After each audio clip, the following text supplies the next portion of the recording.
Hello student. अब हम लोग पद की पहचान का तीसरा दोहा देखेंगे।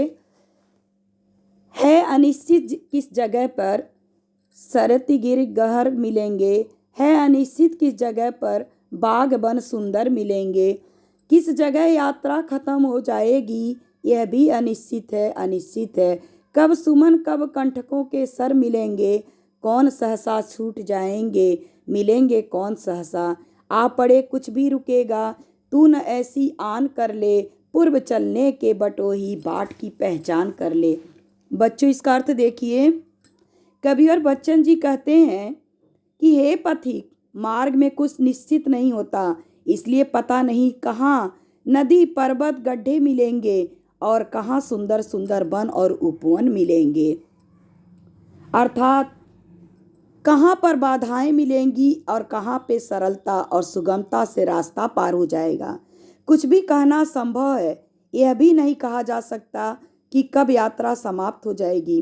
कभी कहता है कि कब तुझे फूल मिलेंगे और कब तुझे दुख रूपी कांटे घायल कर देंगे। यह सब भविष्य के गर्भ में छिपा है। यह भी कहना कठिन है कि राह में तुझे किसका साथ मिलेगा और कौन तुझसे बिछड़ जाएगा।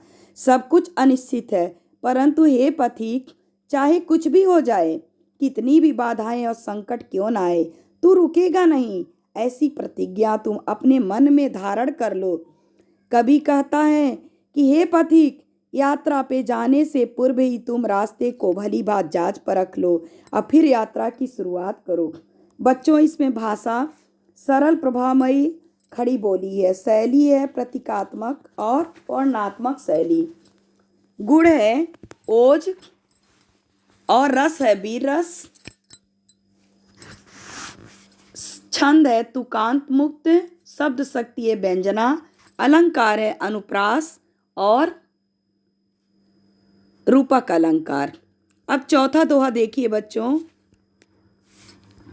कौन कहता है कि स्वप्नों को न आने दे हृदय में, देखते सब हैं इन्हें अपनी उम्र अपने समय में, और तू कर यत्न भी तो मिल नहीं सकती सफलता, ये उदय होते लिए कुछ धय नयनों के निर्लय में, किंतु जग के पंथ पर यदि स्वप्न दो तो सत्य दो शौक, स्वप्न पर ही मुग्ध मत हो, सत्य का भी ज्ञान कर ले, पूर्व चलने के बटोही बाट की पहचान कर ले।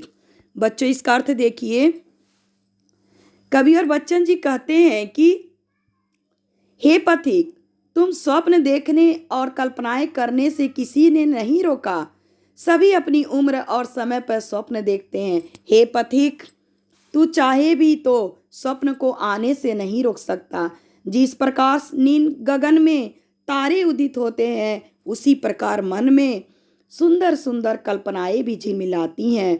ये स्वप्न तभी सार्थक हैं जब इनका कोई उद्देश्य हो, परंतु इस संसार में कुछ भी कल्पनाएं पूरी हो पाती हैं, जबकि यथार्थ की गिनती नहीं की जा सकती। लेकिन हे पथिक, तू सत्य को भी नकार नहीं सकता, जिनकी संख्या कल्पना के सामने बहुत अधिक है। इसलिए तू कल्पना के स्थान पर सत्य को ध्यान में रख और राह पर चलने से पहले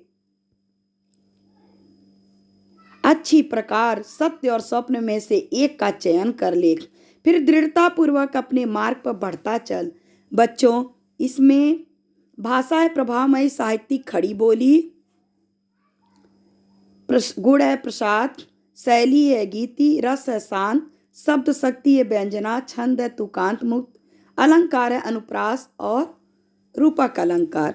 अब लास्ट दोहा पांचवा देखिए बच्चों।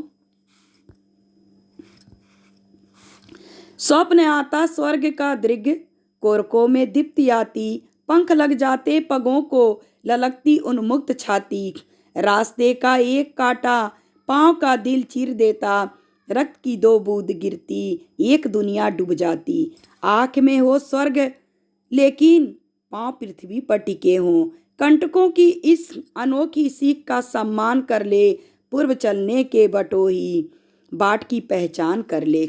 बच्चों, इसका अर्थ देख लीजिए।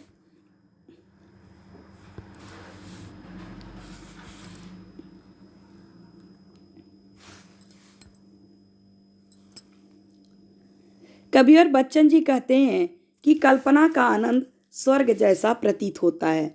जब मनुष्य सुख की कल्पना करता है तो उसकी आंखों में प्रसन्नता की लहर दौड़ उठती है। उसके पांव उस रंगीन कल्पना तक पहुंचने के लिए बड़ी तेजी से बढ़ने लगती है। उसका हृदय उस सुंदर कल्पना को गले लगाने के लिए बहुत उत्साहित रहता है। परंतु कर्म पथ पर यदि कोई एक ही कठिनाई जब किसी कांटे की तरह उसके पैर में चुभती है तो उससे जो रक्त निकलता है उसी में कल्पना का सारा संसार डूब जाता है। अर्थात मनुष्य कठिनाइयों से विचलित हो उन सुखों को प्राप्ति की कल्पना छोड़ देता है।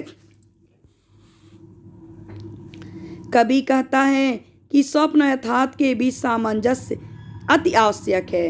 अर्थात अपनी हमारी आंखों में सुख समृद्धि और आदर्श के स्वप्न तो अवश्य हो, लेकिन हमारे पांव यथार्थ के धरातल पर ही रहें। कवि कहता है कि हे, हमें जीवन रूपी यात्रा के मार्ग में आई कठिनाइयों से शिक्षा लेनी चाहिए और उसका स्मरण करते हुए आगे बढ़ना चाहिए। इसलिए हे पथिक, चलने से पहले तू अपने मार्ग को ठीक प्रकार से जांच ले, तभी आगे यात्रा आरंभ कर।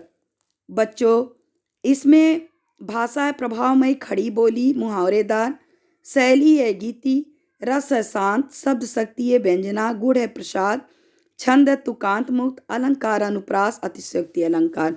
थैंक यू बच्चों, ये चैप्टर आपका कंप्लीट हुआ। बच्चों इसको समझ लीजिएगा, अगर कोई डाउट होगा तो आप पूछ लीजिएगा। Thank you.